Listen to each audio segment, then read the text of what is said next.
Hi, welcome to this on Maths prediction for the OCR Foundation Maths GCSE Paper 3 2018. Enjoy!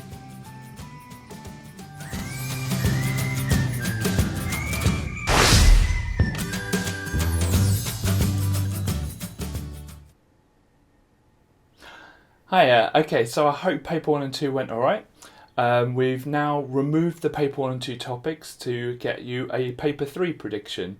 Like I've said in the previous videos, please use this in amongst all your other revision. There's plenty of topic busters on the site which cover all the GCSE topics, not just the ones in this prediction.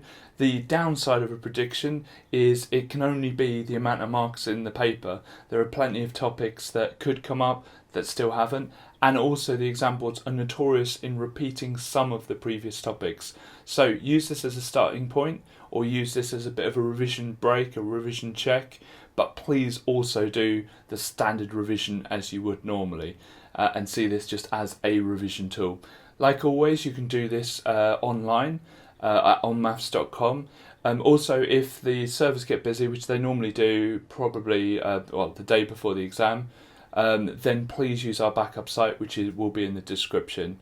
I hope you enjoy this video, and if you like it, please click like. If you really like it and want to see more from us, click subscribe. Thank you very much.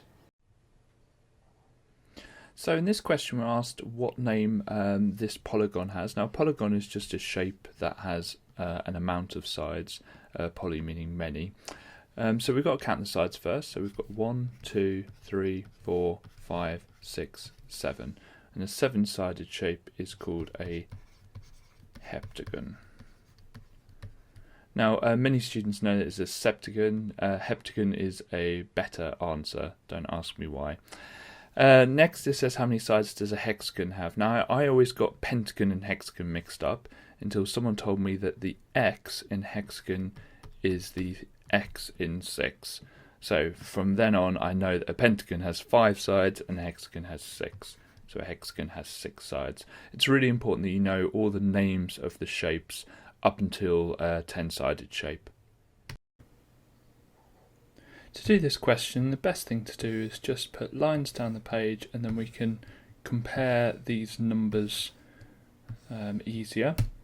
So I'm just going to ignore the pound sign, so let's put in numbers. So 1, 2, 9, 5, 1, 3, 0, 4, 1, 2, 9, 9, 9, 4, 2, and 9, 3, 6. And to get the smallest, because we're starting with the smallest, we look at this column. Well, these two here are the ones that have a 0 there effectively, so we're looking at these two. And then I look at this column, well, they're both 9s. Then I look at this column, so it's 936. So it's 936 pounds, and then it's 942 pounds. Okay, so we look back at the first column again, and we notice that all three of them are 1s. So we're looking at these columns because we've already dealt with those. So we look at the next column. Well, there's 2 of them with a 2 there, so we're no longer looking at that column. In fact, we can put that in as the biggest now, because that's the only one that has a 3 there. Okay, so we look at the next column. Yeah, they're both 9s, and we look at the last column. Well, we've got 1,295 is the smallest, because 5 is smaller than 9, and then we've got 1,299 is the next biggest. You will need to be familiar with the names of 3-dimensional shapes. So the one we have here is a triangular based prism. So a prism is a shape that you can cut anywhere along one of the axes, so anywhere along here, and it would look exactly the same. It would look like a triangle. The first bit of this, triangular based, is just the name of the shape at the end, the name of the shape at the end of the prism. So you can have a hexagonal based prism or anything like that. It says write down the number of faces. So the faces we can see, well, the face we can see here is a triangle, so that's 1. Then we've got 1 along here, which is a rectangle. So we've got two that we can see, but there is also going to be a third one round here, which is also going to be a rectangle, a fourth one at the bottom, which is going to be a rectangle, and then a fifth one round the back, which is going to be a triangle, just like number 1. So in total there are 5 faces. Try and remember what a face is. A face is something you can lay your hand down flat on. An edge is something that you can run your finger along, so that's an edge there. And vertices, or vertex, is something that if you put your finger on, it would be pointy. So there are going to be 6 vertices. The first thing to look at with a pictogram, which this is the key. Now the key tells us what each picture represents. So if you have a look at the key here, it says each circle represents 8 DVDs. Now that's the complete circle. So it says, what day are the most DVDs sold? Monday, Tuesday or Wednesday? Well, or you can always just look at which has the most shapes. Now Tuesday has 2, Wednesday has 1.5, but Monday has over 2, 2 3/4. So it's definitely going to be Monday, because it's got the most circles. Now, how many DVDs were sold on Tuesday? Well, if each circle represents 8, there's 8 there, and there's 8 there. So we just need to add the 8s together, which makes 16. So 16 DVDs were sold on Tuesday. It says how many DVDs were sold on Monday? Well, you've got the 8 there, and you've got the 8 there. Now we've got a bit of a problem here, because it's not a complete 8. So we need to figure out how much each quarter is worth. Well, what do you times by 4 to get 8? Well, 2. Let's check to see if that works. So we've got 2 there, 2 there, 2 there, and an extra 2, which is actually missing on that one, would make 8. So that would work perfectly. So to find out a quarter of it, we just divide it by 4, which gives us 2. So we've got the 8s, because we've got 2 complete circles, and then we've got those 3 2s, so we've got another 6. So we just need to add on 6 to the 16. So 16 plus 6 is going to be 22. So that's going to be 22. Okay, let's have a look at the next question. On Thursday, 20 DVDs were sold. Show this information on a pictogram. So let's have a think how many circles that will be. So if I've put one circle down, that's 8. Well, we've still got enough left over. If I put another full circle down, that's 16. Now 16, let's try another one. Let's put another full circle down, and that gives us 24. So that would be too much. So we're going to have to go into those quarters. So we've got 16. How many more 2s do we need? So 16, that would give us 18, and that would give us 20. So we need 2 whole circles and then 2 quarters. So if I shade in, if I draw, then shade in, 2 whole circles, and then we've got 2 quarters left over, which is just a half. Let's just check that. What's half of 8? That would be 4. And what's 8 plus 8 plus 4? That gives us 20. So we know the answer is correct. Alright, so the first place to start on this is to plot the points. So point A is at -3, -2.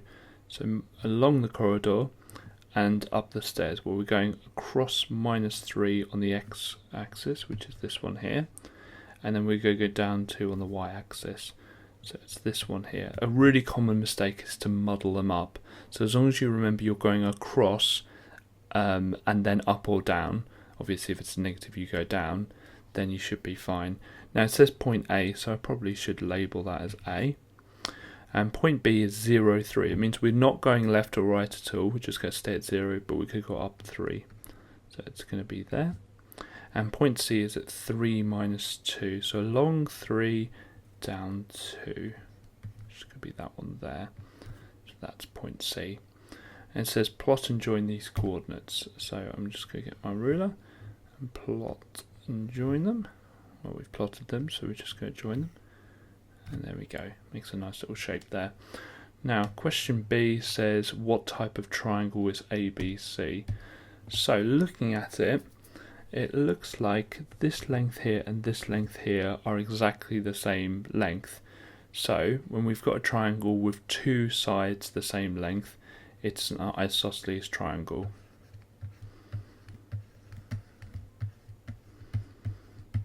And try and learn the spelling of isosceles because it does look better when you spell it right. I remember it's ISOSCELES. The SOS is like a Morse code thing to get help, save our souls. So I've always remembered SOS, as in, oh my goodness, I don't know how to spell isosceles. So we're given function machines for this question, and it says what is the output when the input's 24? So the input's 24, and the first thing that's going to happen to it is it's going to divide by 2, so we're going to halve it. So that's going to make it 12. Then it says we're going to add 6. So when we add 6 to 12, we get 18. So the output is 18. Next question says below is a different number machine. It says when the input is 20, the output is 56. So let's follow through on the input. So the input's 20, we go take away 6, so that's going to give us 14. Now we've got to then think, right, how do I get from 14 to 56? Now, as it stands, there are multiple ways of doing this. If you do this on onmaths.com, it has a drop-down box and it only lets you select one of the options. So you can add a number to 14 to get to 56, and for this question that would be full marks, that would be absolutely fine. Or you can times it by 4, and times by 4 is the one I'm going to go for. So I'm going to complete the number machine by saying times 4. So we're given a basic formula to work out how long this turkey is going to take to cook. It says that the cooking time, so we can just call that time, is the weight, which it says is a 3 kilogram turkey, and just check that the units are the same, which they are. So it's the 3 times 30, then add 90. 3 times 30 is 90, and 90 plus 90 is 180. Now just double check that it wants it in minutes. Sometimes it'll ask for it in hours. Well, it says it wants it in minutes, so 180. Okay, so we're asked for all the possible combinations of sweets. The important thing here is to be methodical whenever you're asked a question like this. So I'm going to start with the first one and pair it up with the second one. And I'm going to keep with the first one, which is apple, and pair it up with the third one. And then I can't do any more with apple because I've got both the combinations down. So I'm going to move on to the second one, which is banana, and pair it up with coconut. And those are the 3 options. So with these types of questions, just make sure you have a nice routine. And you'll normally have items that have a different first letter. So it's just a bit easier to write them down. Rather than writing apple, I just write A, and that's absolutely fine. Make sure that you know the names of the parts of the circles. So a diameter is a line that just goes across a circle going through the centre. If it doesn't go through the centre but it goes across the circle, it's a chord. A bit of a circumference is the whole way around the circle. A bit of a circumference is called an arc. And there's a few more parts of a circle you need to know.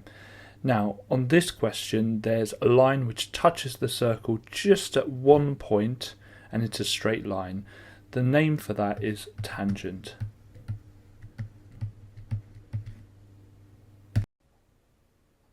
Okay, first thing to realise with this question is how you calculate the mean. The mean is the sum of all the values over the amount of the values. Now this actually creates a triangle, just like speed, distance, time triangle. Works in the same way. So we have mean here, we have the sum at the top, and the amount at the bottom. So we normally do the sum divided by the amount, but actually with this question we need to go the other way. And we need to work out the sum or the amount or whatever. Let's have a look. So it says there's 12 boys and 8 girls. So in total there's 20 children. So that's the first thing we need to realise. It says the mean number of coins for the children is 15 and the mean number of coins for the boys is 13. And we've got to work out the mean number of coins for the girls. So we know how many girls there are, which is 8, but we don't know the total amount of coins for the girls. For the boys. Okay, so where do we start? Well, it would be helpful to work out how much coins there are in total. So if I look at the triangle there, we know, so let's write down total children. And try and show my working out as I go. We know that the mean of all the children is 15. So in my triangle, I've got 15 for the mean. We know that there are 20 children in total, and we can work out the sum by timesing those together. So we're going to do 15 times 20. So there's 300 coins altogether. Okay, so now next we're going to work out, well, we're given the boys, so let's work out how many the boys have. So same triangle. We know the mean for the boys is 13, and we know that there are 12 boys. So we'll do 13 times 12, which is 156. So to work out how many girls there are, or to work out the sum of the girls, we're going to do the sum of all the children, which is 300, take away the sum of the boys, which is 156. So we'll do 300 take away 156, which is 144.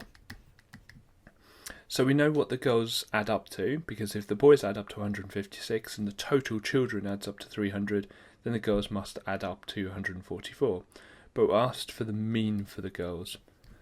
So to work out the mean, we just go back to our standard formula we had at the start, which is this one. To work out the mean, it's the sum, which we worked out as 144, over the total, and it says there's 8 girls. So we do 144 divided by 8, which equals 18. So our answer is 18. Okay, so we're asked to do a front elevation in this shape. Now, it's important to realise with front elevations or side elevations or even plans, you don't do any 3D, you literally draw in 2D. If you try and do any 3D diagonal lines, you'll instantly lose marks, because when you're asked to do an elevation, it means you're directly straight onto that shape, so you won't see any 3D sort of lines coming off it. So when we're standing where the arrow is with the front, all we can see is this bit here. That's the only thing we can see. So it will look like this. Now, I'm not able to draw accurately here, but the width of it will be the same width as at the back here, so it would be 4 centimeters. So I draw it as 4 centimeters. The height of it would be the same height as this, so it would be 6 centimeters. So I draw a rectangle, perfect rectangle, which is 4 centimeters wide and 6 centimeters tall, and nothing else. You won't be able to see anything else. So all of this you wouldn't be able to see, neither would you be able to see any of this.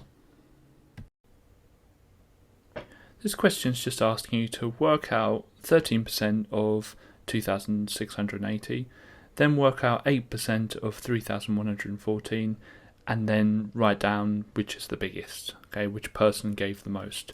So first of all, we want to do 13% of 2,680, and since it's a calculator paper, then we can do that by just converting the percentage into a fraction. So percent means over 100, and timesing it by the amount. So on my calculator, I will do 13 over 100 and times that by 2,680.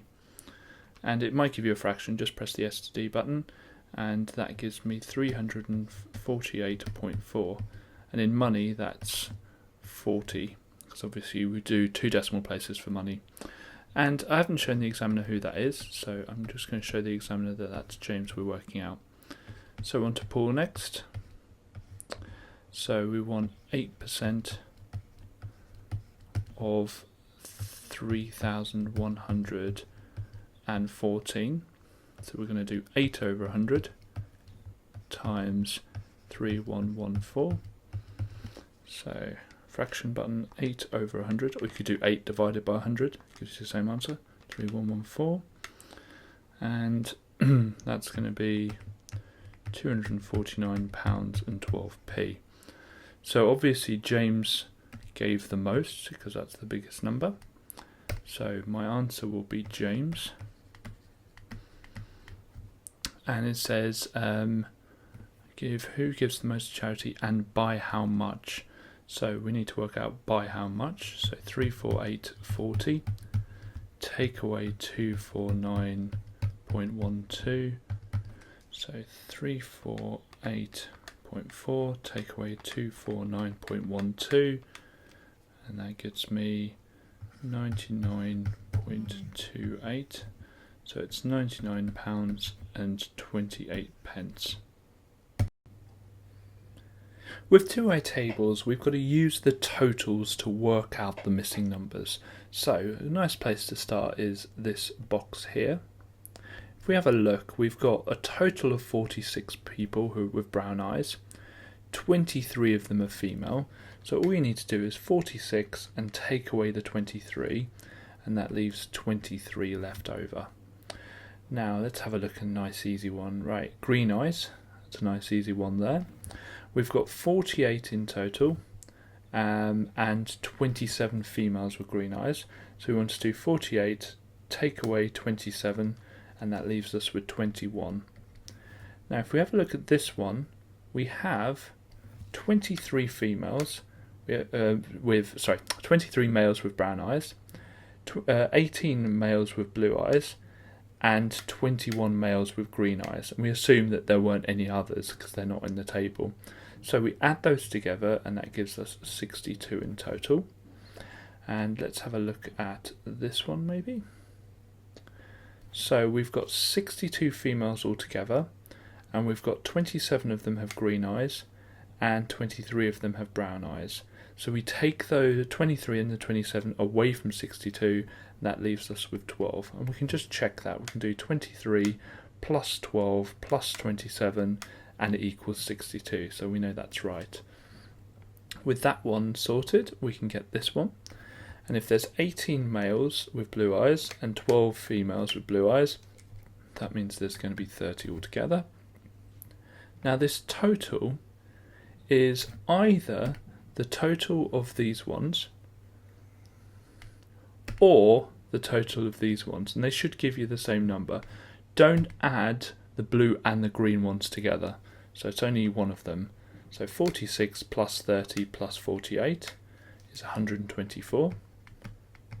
And let's just check that. 62 plus 62 is also 124.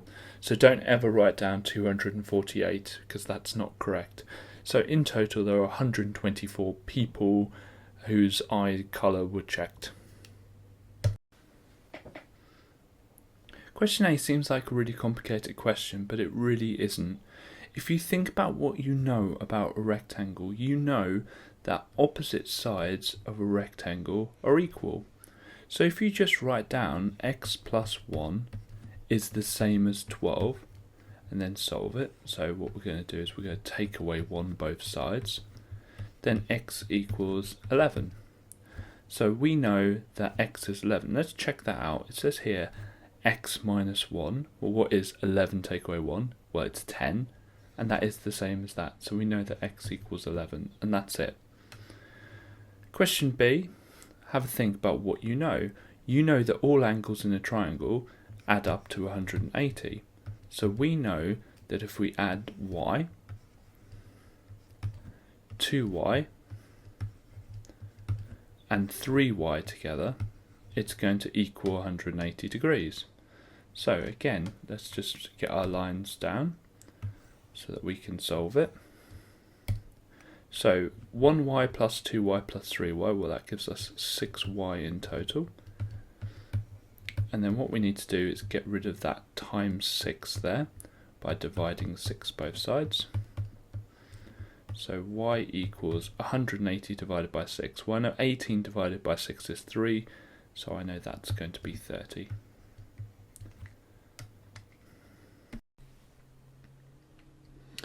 Okay, so we're asked to write 88 as a product of its prime factors.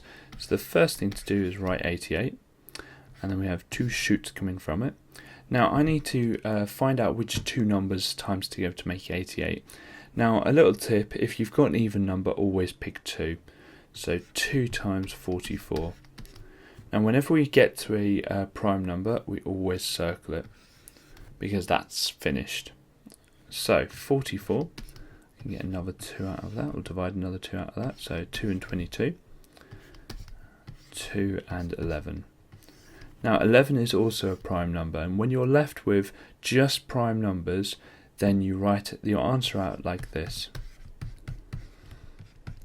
Now if you're also asked to write it in index form, that means instead of 2 times 2 times 2, you're going to write 2 to the power of 3 times 11.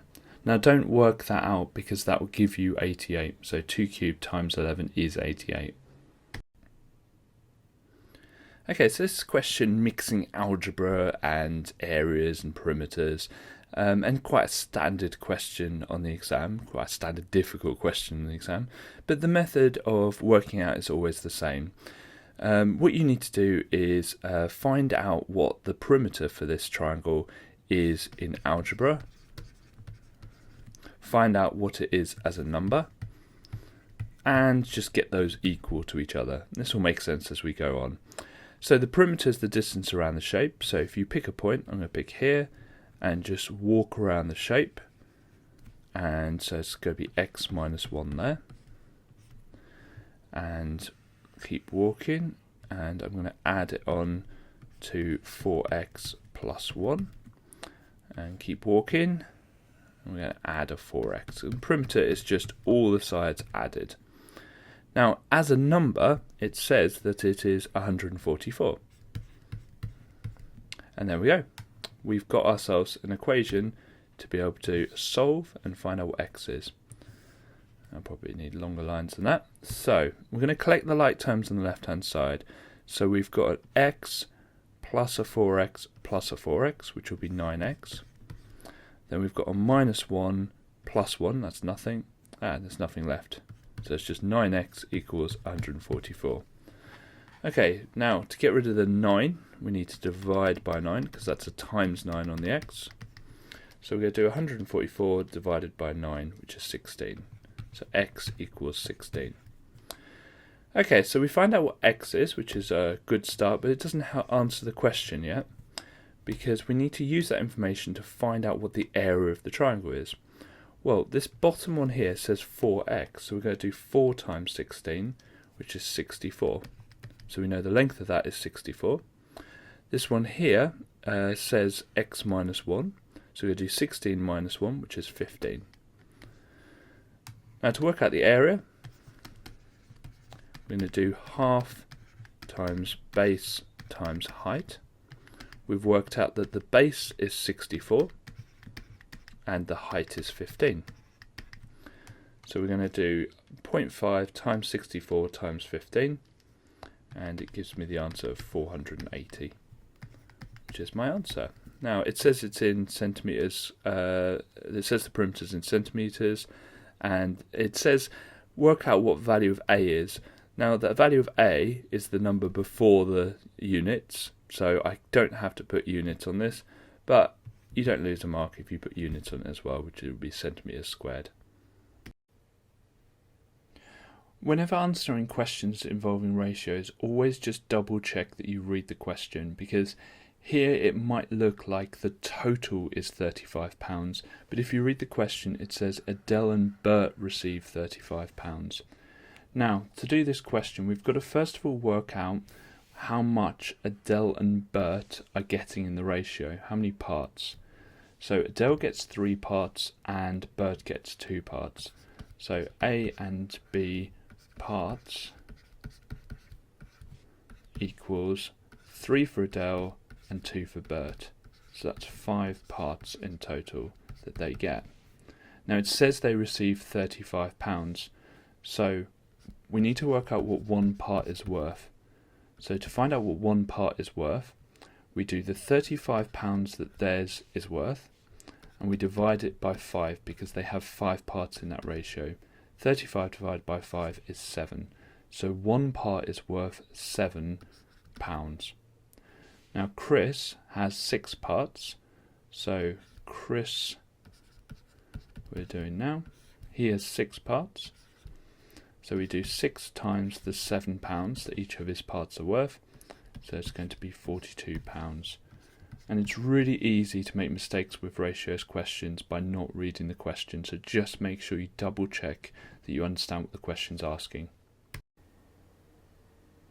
Okay, factorise means put it into brackets, so looking at the first one, there's a t I can divide out of both of them, so I put t on the outside of the bracket, but there's no number because 7 and 5 don't have anything that goes into both of them.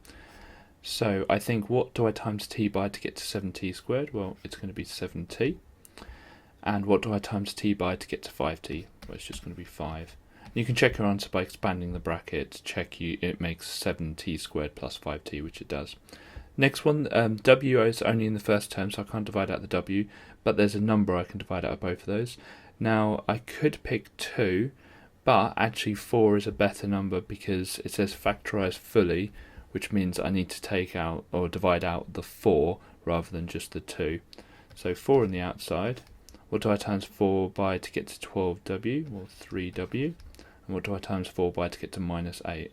It's going to be minus 2. And again, I can expand that to check it. Right, the last one, there's a number and a letter. So I'm thinking the number of 16 and 24 would be 8, and the letter would be A. Okay, so there's 2 things that we're dividing out this time. So I'm going to have 8a on the outside. So I figure out, what do I times 8 by to get to 24? Well, that's 3. And what do I times a by to get to a squared? Well, that's going to be a. What do I times 8 by to get to 16? 2. And what do I times 2 by to get to 16a? So it's just going to leave it because the a is on the outside of the bracket. So a to a times 2 is 16a, so I don't need an a there. So this question looks quite complicated at first, but actually there are 2 very simple-ish ways of doing it. We've got 2 decagons, and so that means they are 10-sided. And you can just count the sides if you want, but if it says it's a decagon, I trust it, it's a decagon. Now what we can do is we could work out the interior angles of the decagons. Well, they'll be the same, so I can just work out 1 and then double it, and then take that away from 360 to work out A. And that's absolutely fine, that'll get you the right answer. A quicker way maybe, and especially on the non-calculator paper, but it works on both papers, is to draw a line up here and realise that you've got 2 exterior angles there. And the beauty of exterior angles for polygons is they always add up to 360. So to work out the exterior angle,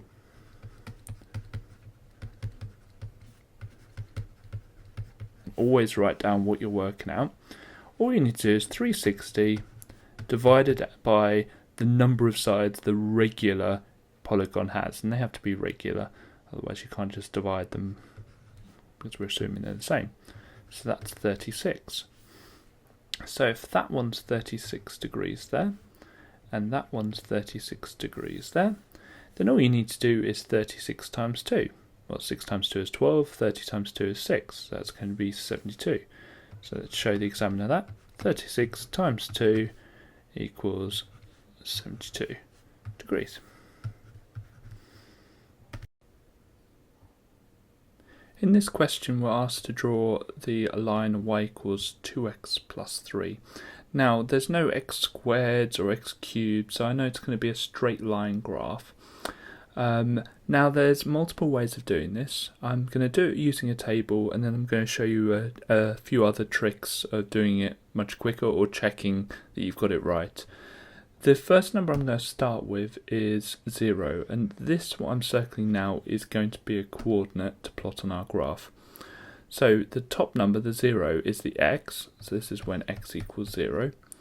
And what I'm going to do is I'm going to feed that into my equation. So when x equals 0, or y equals 2 times x, so 2 times 0 plus 3. 2 times 0 is just 0, so y equals 3. Now you don't need to do this working out for every single number, but I'm just doing it to show you how I'm getting to the y. So I'm going to try the next one without any working out. So we've got 1, and so 2 times 1 is 2, plus 3 is 5. Then the next coordinate, we've got x equals 2, so 2 times 2 is 4, plus 3 is 7.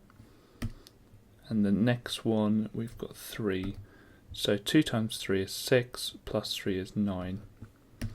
Okay, and I always go back to the negatives because I can kind of see a pattern with the positive numbers, so I can use that pattern to check that I'm doing this right. So 2 times minus 1, well, positive times a negative is a negative, so that's minus 2, and minus 2 plus 3, well, if I just use the number line, minus 2 plus 3, so 1, 2, 3 will be 1. And I can notice that they're going down in 2, so 9, 7, 5, 3, 1. So let's try the next one. 2 times negative 2 is minus 4 plus 3 is minus 1. Minus 3 times 2 is minus 6 plus 3 is minus 3. So those are my final two coordinates. The next step is to plot the coordinates on the graph. So my first coordinate is minus 3, minus 3. My next one's minus 2, minus 1. Then we've got minus 1, 1. Then we've got 0, 3. Then we've got 1, 5. 2, 7. And 3, 9. Now I want to join those up with a straight line. So let's do that now. And the last step is to label it. And sometimes you're asked to draw more than one line. So we should label it. There we go. Now, I can check that this is right because all of the numbers landed on the straight line. If I had one coordinate down here, I'd always check it. You're never going to have a straight line graph that goes up and then dips down, then goes back up again. Okay, so it's an easy way to check that you've got it right. Now, I said there was a quicker way of doing this. If you have a look at the graph, the equation, y equals 2x plus 3. This plus 3 tells us where it's going to hit the y-axis. So I can plot that one straight away. This 2 is a gradient. So if I go across 1, it tells us how far up it's going to go. And I just do that a few times to get 3 coordinates. And I can draw my straight line graph from that, and I don't need to put the table. But if the question asks you to fill out the table, obviously you need to fill out the table. The important thing to remember with an estimate question is that you don't get any marks for getting the exact answer. So even if this does come up on a calculator paper, then you won't get any marks for getting the right answer. It wants you to estimate. Normally, that means to round everything to one significant figure. Now there are some exceptions to that. Square roots are an obvious one. If you've got root 82, you won't make that, I should put squiggle lines, you won't make that root 80, you'd make that root 81, because then you'd be able to say, well, that's roughly 9. Anyway, there are some small other exceptions. So let's go through this and let's convert these all to one significant figure. And if I draw some lines in, then that might help me. The line for the first one will be between the 7 and the 3, so that will just be 7. For the next one, the line will be after the 1, so that would be 200. Ooh, switch that back. Get all in the same colour, so that would be 200. Now this is where some people make mistakes. They think that will round to 0, but significant figures ignore any zeros. It's the first non-zero digit you start counting. So the line will go after the 4. So that will round to 0.5. Okay, now we can times the tops together, or times the two numbers at the top together. So 7 times 2 is 14. of 2 zeros over a half. And all we can do here is just times the top and bottom by 2. So I can times 14 by 2 to get 28. So 1400 times 2 is 2800. And the bottom times 2, well, that's just 1. So the answer is just going to be 2800 or 2800. Now the point of estimation is you should be able to do it in your head. You have to write down the working out still, but the point of estimation in real life is when you don't have a calculator. So if you're finding something that you've got to do a little grid or something, or work it out a long way, then chances are you haven't estimated enough.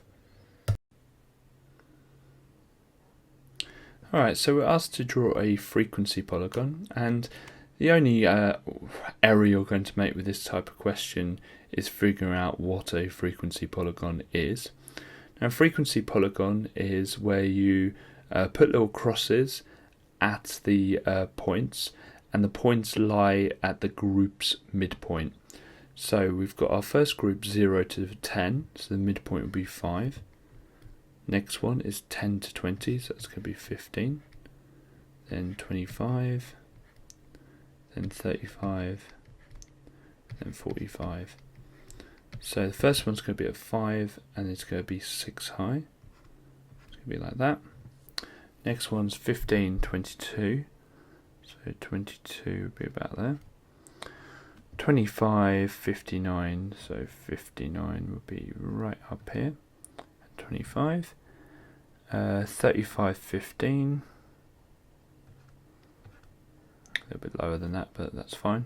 45, 4. Now we're only halfway done, and my points aren't exact because the screen I'm using isn't the most precise, but it's good enough. We're only halfway done because what we need to do is join these up with straight lines. So no curves needed. And when you join them up with straight lines, do not ever join up the last 2 points. You're not actually trying to make a polygon, okay? So don't ever, when you join them up, whatever, right? Don't ever draw this line here, okay? That's not a good thing to do, so make sure you don't do that. Okay, and that's it. So midpoints, crosses, and then join them up with straight lines if you're asked for a frequency polygon.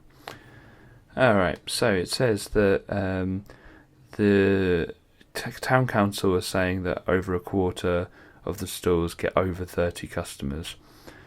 So we're going to see whether that's right. So over 30 customers would be these two groups here, so 30 to 40 and 40 to 50. So that is 19 altogether.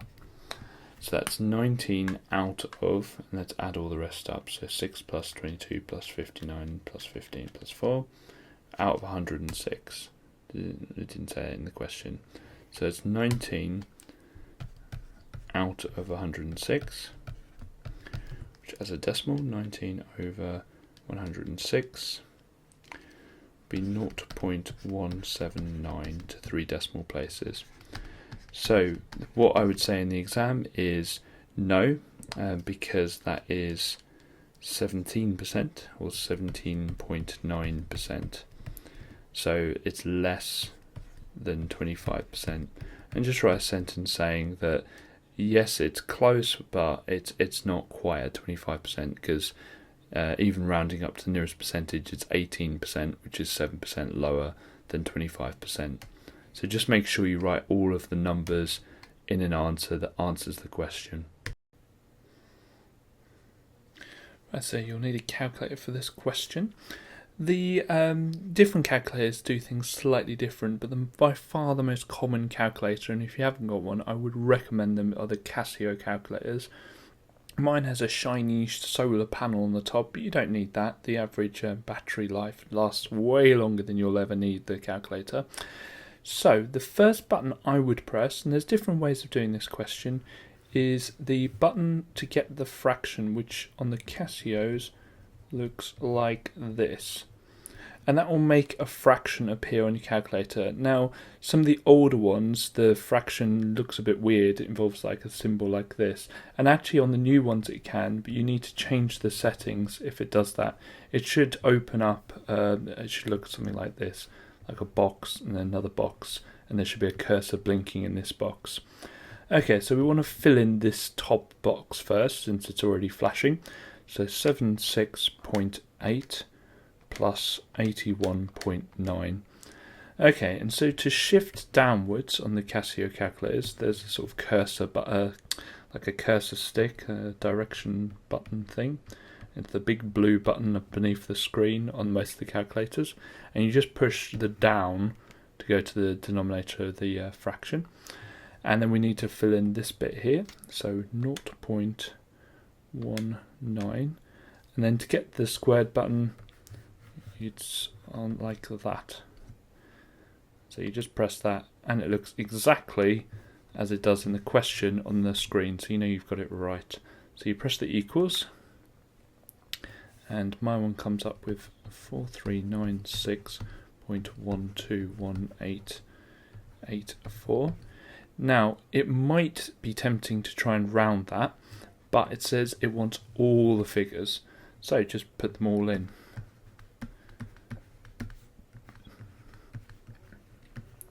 Now, if your calculator is set to a mode which is going to show even more numbers, then normally six digits after the decimal point is more than enough. They won't require you to go to 100 or 200 decimal places. On this question, that's actually an exact amount. Okay, so write down correct to two significant figures. Now, to do two significant figures, we start counting at the start of the number. So I'm going to do a red line where you need to start counting. And you just count 1, 2 numbers. So the blue line is where I've stopped counting. Now, all of these numbers here are going to be reset to 0. They're going to go away. Well, not quite. Let's come to that later. Now, this number here, the 9, is what we call a decider number. Now, that number is going to go. That 9 is gone. Okay? But before it goes, we need to see whether that is 5 or more or 4 or less. If it's 5 or more, it pushes that 3 up to a 4. So the answer will be 4, 4, and then you'd think, oh, okay, that's it rounded, and you'd write that in your answer column. But when I said they disappear, they don't quite disappear. All the numbers above the green line that I've just drawn reset to 0. They turn to 0. Now, if you think about it, if I don't know what would have a decimal place, but if you have a number 4,396.121884 written down, and someone says, "Can you tell me roughly how much that is?" Then if you say the answer of 44, that's not roughly 44. It's nowhere near 44. So the 9 and the 6 will turn to 0. And actually the other numbers do too. But these numbers here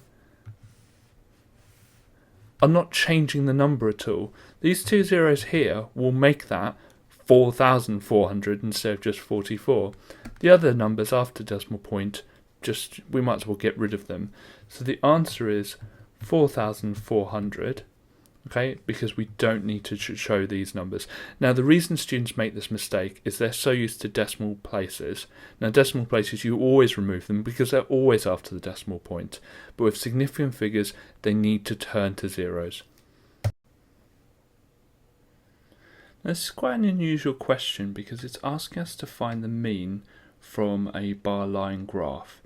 Now, what I would do is I'd first of all just start drawing a table for this information because I'm used to finding the mean from a table, so that's what I'm going to do.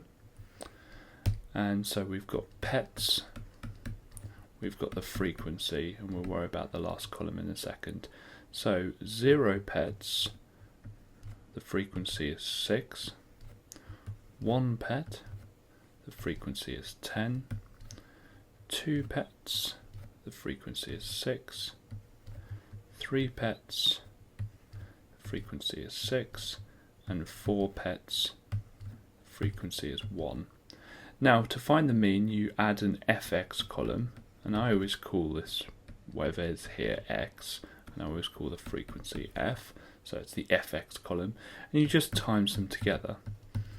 So it's just a way of finding out those 6 that were 0, well, how many is that in total? Well, that's going to be 0. Those 10 that had 1 pet, how many pets is that in total? 10. Those 6 people who had 2 pets, well, how many pets are there in total? Well, 2 times 6, which is 12. There were 6 people with 3 pets, so that's 18 pets altogether.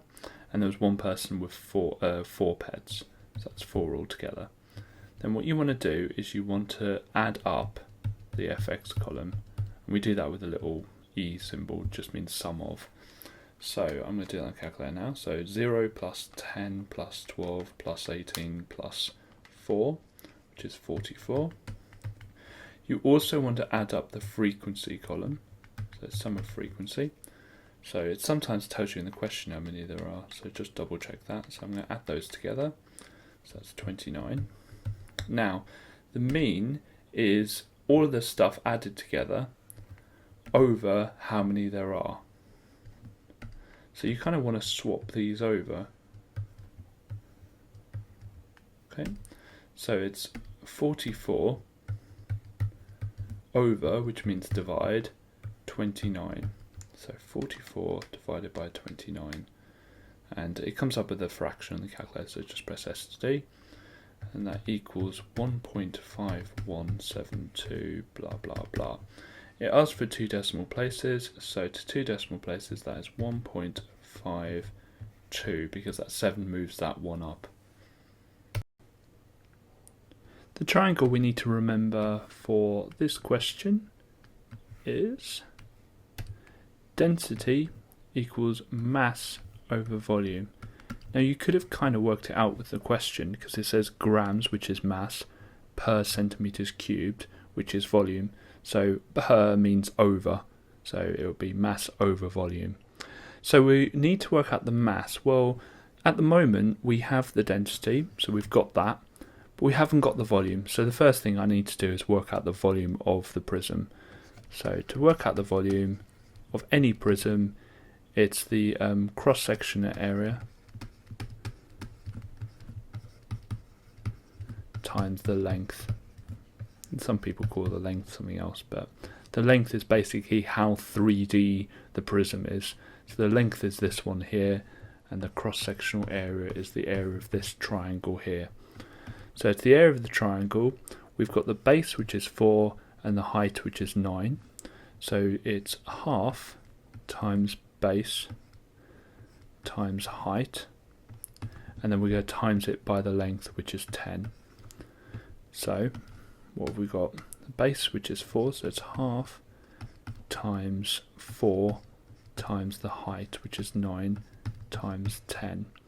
Now the reason I know the height is 9 is that it hits the base at right angles, and that's really important. The base and the height must be at right angles, and don't forget to halve it. Now what I can do here is something quite sneaky.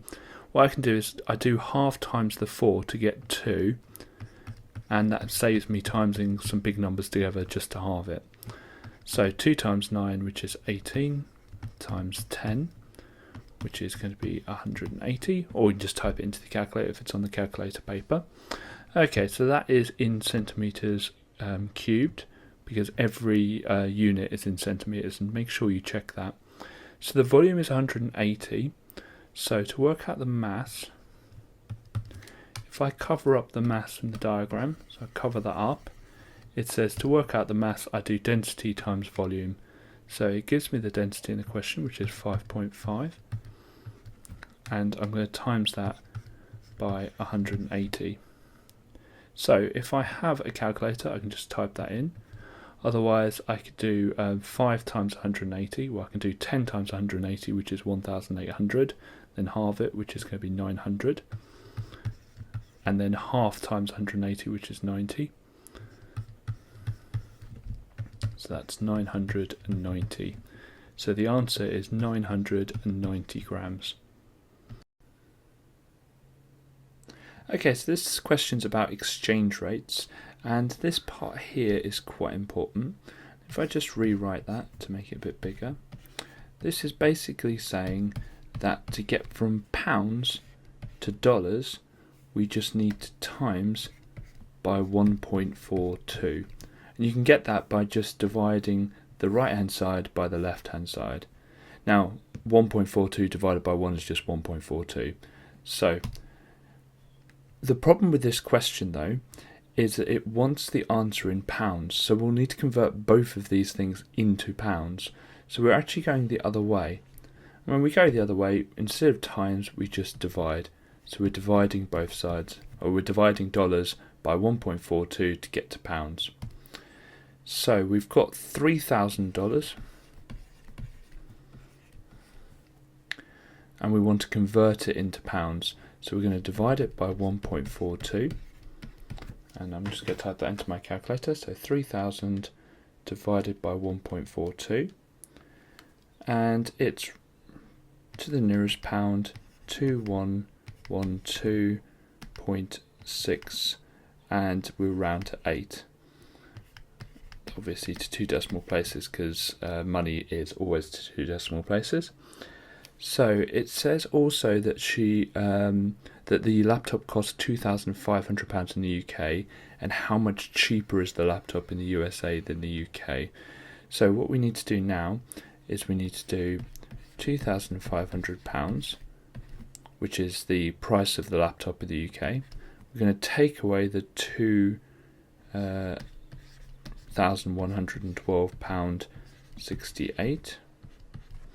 And on my calculator, I'm just going to type in 2,500 take away answer, and then press equals, and it gives me the answer of 387.32.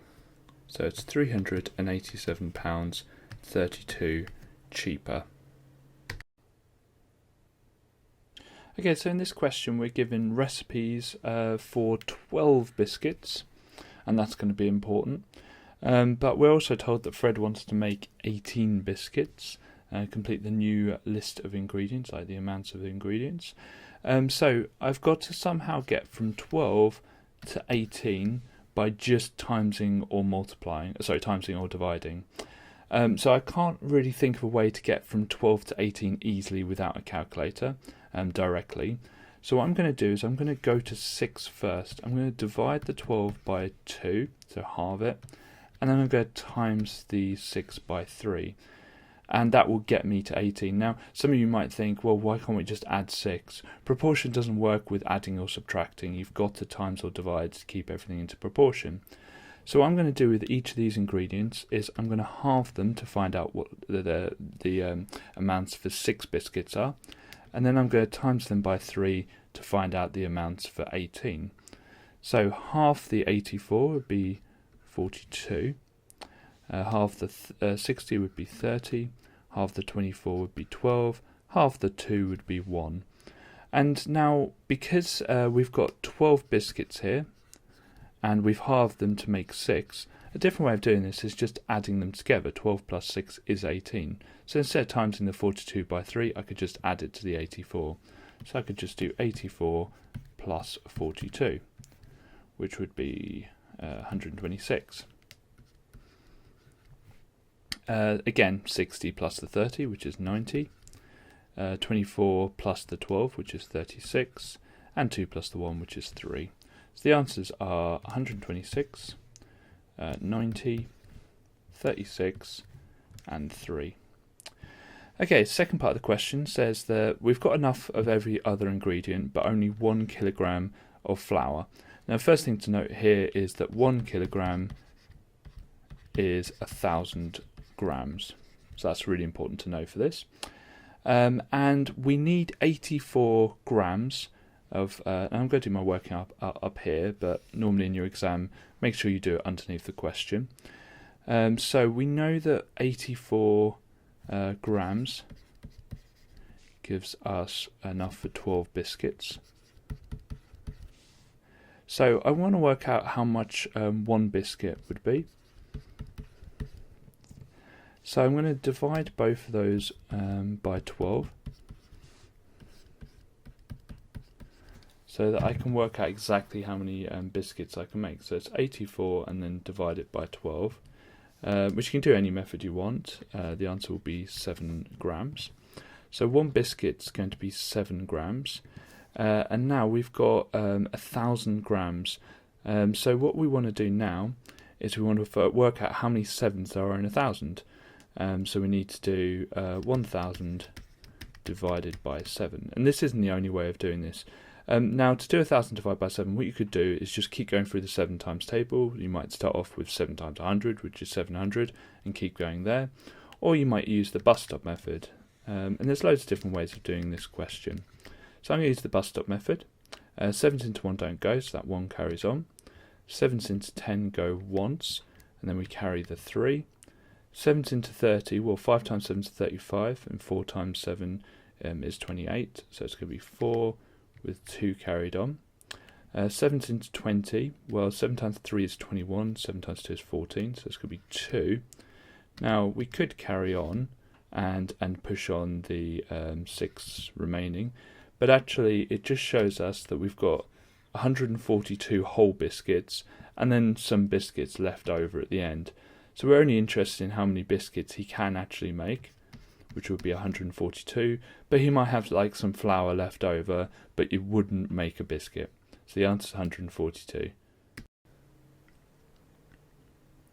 So we're asked to find the amount of females who went on the log flume from a sample of 40, even though the amounts are out of 79.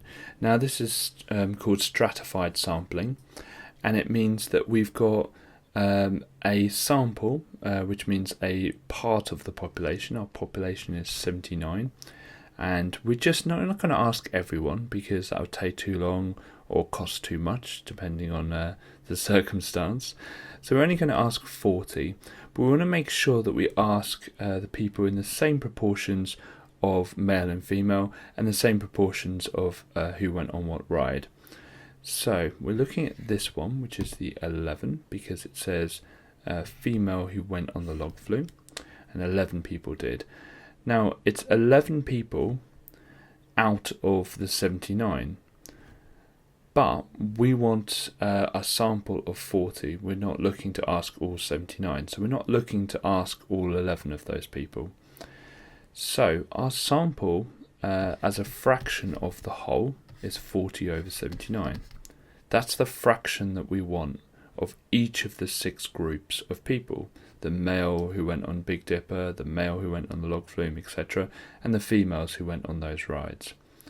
So the first thing to do on stratified sample is find out the fraction of the amounts of people that you need. And we want that fraction of 11. So just times it by the amount that we're interested in. So I'll do that on my calculator now. 40 over 79 times 11 equals 5.5692 blah blah blah. Now unfortunately, fortunately, you can't carve up a person, so there's no point of having 5.56 as an answer. You need to make sure that you have an integer as an answer if you're talking about amounts of people or amounts of things. So if you have a question just like this where it's just talking about one of them, you can normally just safely round it. There are some types of question where you need to work out whether it works, whether when you add up all 6 options it does add up to 40. Now sometimes it will add up to 39 or 41, and you've got to see the one that was closest to rounding the other way and round that the other way. For this type of question, because we're only looking at one and it's quite a simple question, I wouldn't go into that much detail. Okay, to convert from standard form, you just write the number down, and this here, the power, will tell you where to go. So if the power is positive, then you go to the right. If it's negative, then you jump to the left. Now since it's negative, we're going to jump to the left, and it's minus 6, so we're going to jump 6 spaces. So 1, 2, 3, 4, 5, and 6. So the decimal point will now be here, and you fill in all of the jumps with zeros. So one of the jumps is used by the 8, but all the other ones we fill in with zeros. And whenever you've got just a decimal point, you need to have something before it, so we put a 0 before it. So the answer will be 0.00000084. That would be the answer. So let's just count. There's 5 zeros and 5 zeros. Okay, to convert to standard form, you write out the number and you try and put a decimal place in to make the number between 1 and 10, but not including 10. So if I put it in here, that would be 72, so that would not be right. So I need to put it in here. Then you count how many times you had to move the decimal point to get it there. So the decimal point started at the end of the number, and we had to move it 1, 2, 3, 4, 5, 6. Okay, so the rule is that the number has to be between 1 and 10, which this one is. Now, if you had a big number, then the power of 10 will be positive. Now here we did have a big number, so it's going to be positive 6. On the previous one, we had a small number, 0.000084. I don't know if I said the amount of noughts that were there, and you can see that the power in the question was negative. So negative power of 10 is really small number, positive power of 10, really big number. This does turn up on the calculator paper as well. So if it does, you can actually just type in question A into your calculator and just write down the number it gives you. Now some calculators are smart and do things in standard form, so you might need to do it this method anyway. Okay, so question A is about reverse percentages. So in 2014 and 2015, well, let's have a look. So the sales went down between the two. So if we start off with 100% and they went down 12%, what we're left with? Well, we're left with 88%. Now, as a multiplier, and this is the best way of doing this, 88% divided by 100, make it a decimal, is 0.88. Now that number, 0.88, is what we times the 2014 sales to get 2015. But in this question, we're given the 2015 sales, so we're given this one here. So we want to work backwards. So what we want to do is we want to do, I'll get my calculator, 7,359 divided by 0.88, and that gives me £8,362.50. You've got to ask yourself, well, is that reasonable? Well, they went down by 12%, so it's natural that they would go from a number around just over 8,000 to a number that's just over 7,000. So I'm going to write the answer, £8,362.50.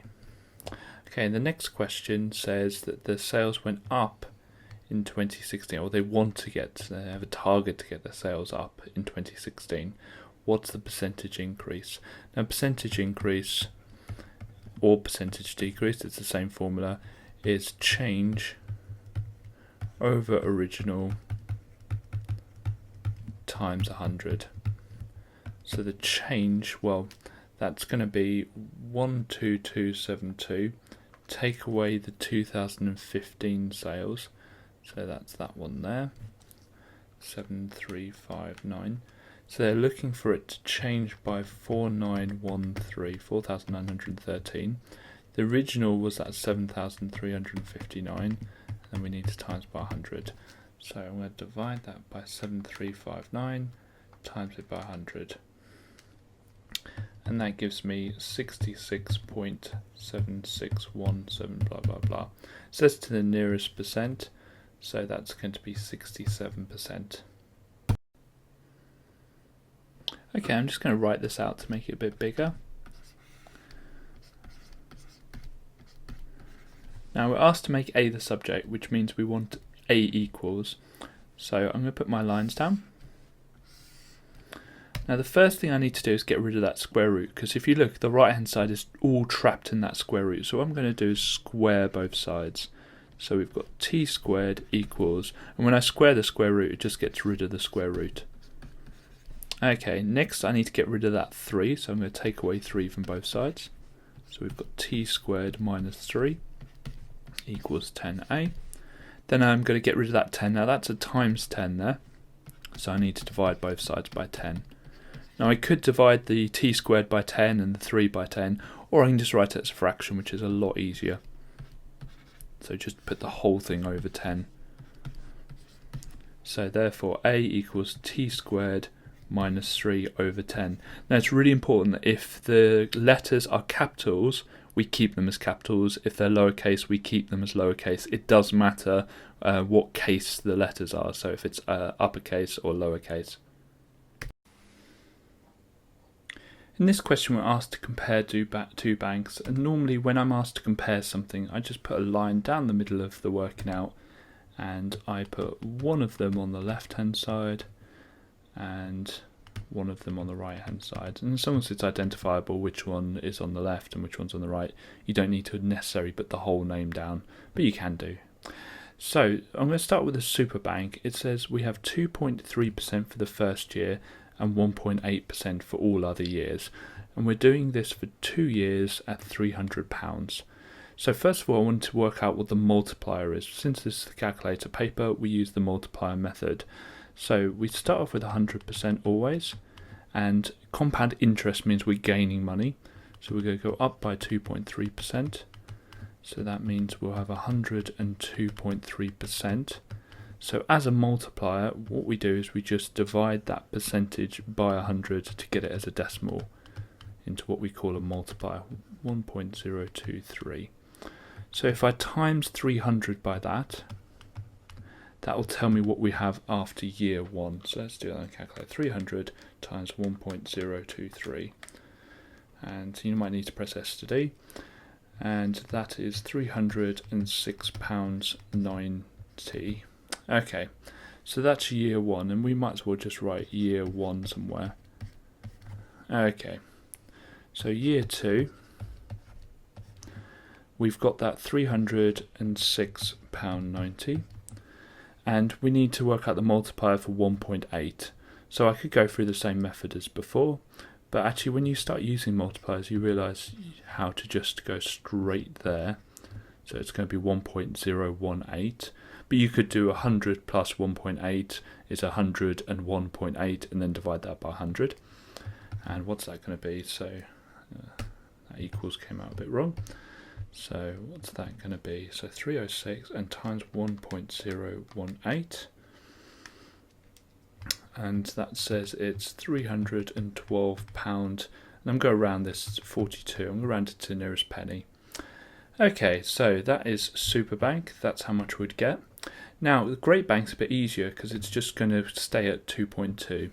So let's work out as a multiplier. 100% plus 2.2% equals 102.2%, and then as a multiplier that is 1.022 by dividing it by 100.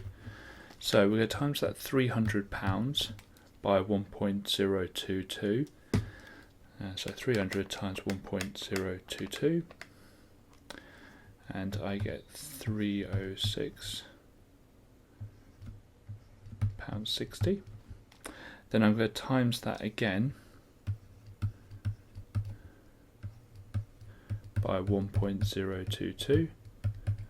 So times 1.022, and this time I get 313.34. Ooh, actually, that would be 5 if I round it to the nearest penny. Okay, so it says which account will give her the most money. Well, looking at that, it's going to be the Superbank. And when you're writing down an answer, make sure you write down the full name.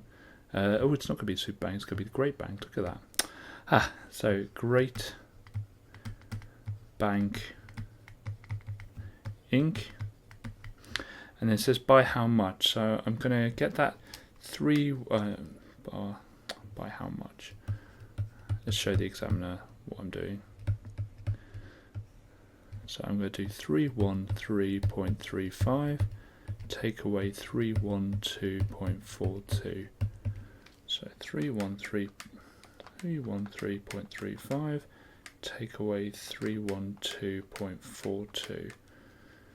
And I get the answer of 93p. So £0.93. Now, if you hadn't have rounded both of those, you might get a slightly different answer. And actually, technically, you shouldn't have rounded them until you got the answer. But on a question like this, where you're rounding it to the actual money she would get, they wouldn't pay her half a penny, then either answer would be correct.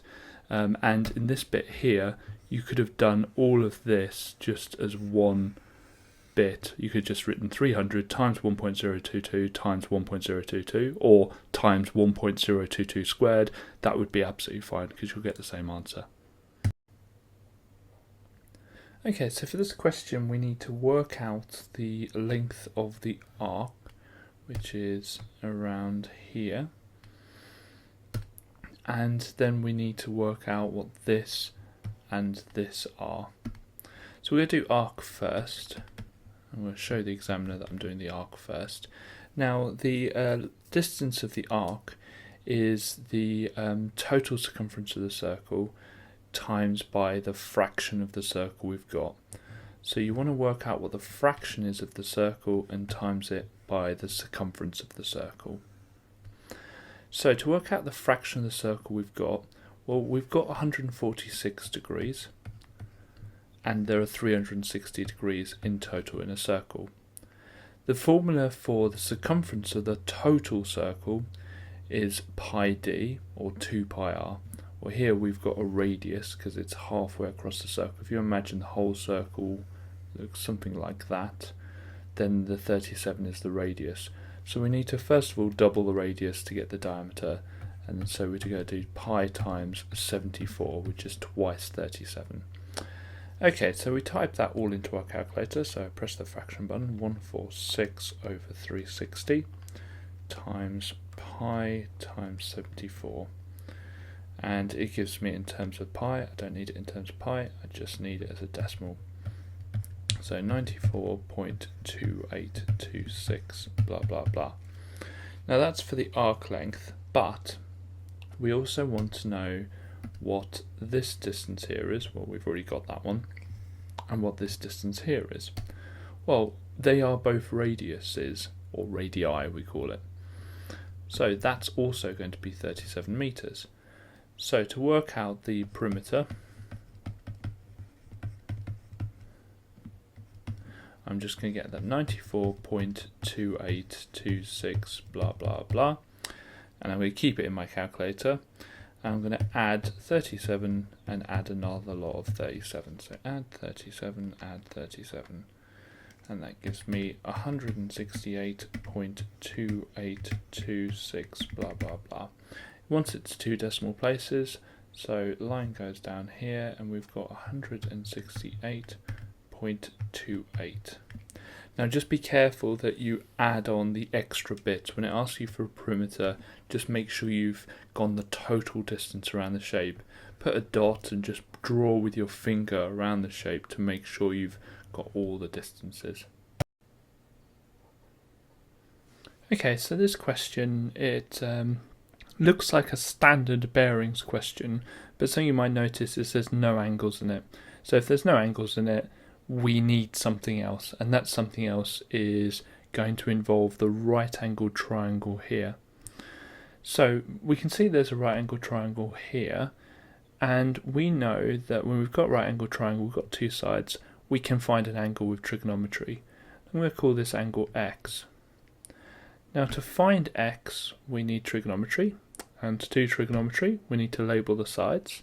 So we've got the opposite here, which is opposite the angle we want. We've got the adjacent here, and we've got the hypotenuse here. Well, the hypotenuse is no interest. We're not looking for it, and we're not given it. So it's O and A. So writing SOHCAHTOA, SOHCAHTOA.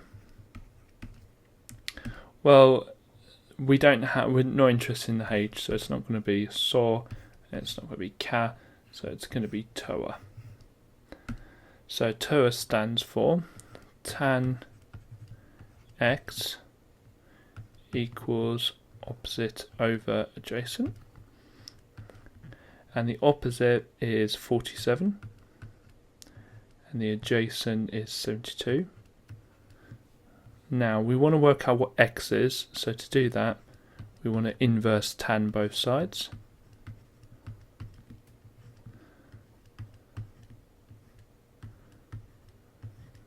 Okay, let's just scroll down. Okay, so on the calculator you want to click shift or the equivalent on your calculator and then tan, and then you press the fraction button, 47, and go down, 72. Just don't forget to close the brackets. Every time you click tan or inverse tan, it opens a set of brackets. Just make sure you shut them. Let's press equals, and that equals 33.1356, blah blah blah. Okay, let's have a look. So x is 33, but we still haven't got a bearing. What we can do is work out what this one is, and I'm going to call that y. So to work out what y is, it's going to be 33.1. Well, we're looking for nearest whole number, so let's call that 33. And then we're going to add the right angle here. Now, the reason I know this is a right angle here is because it says that he heads west and then south. So I know that both the angle here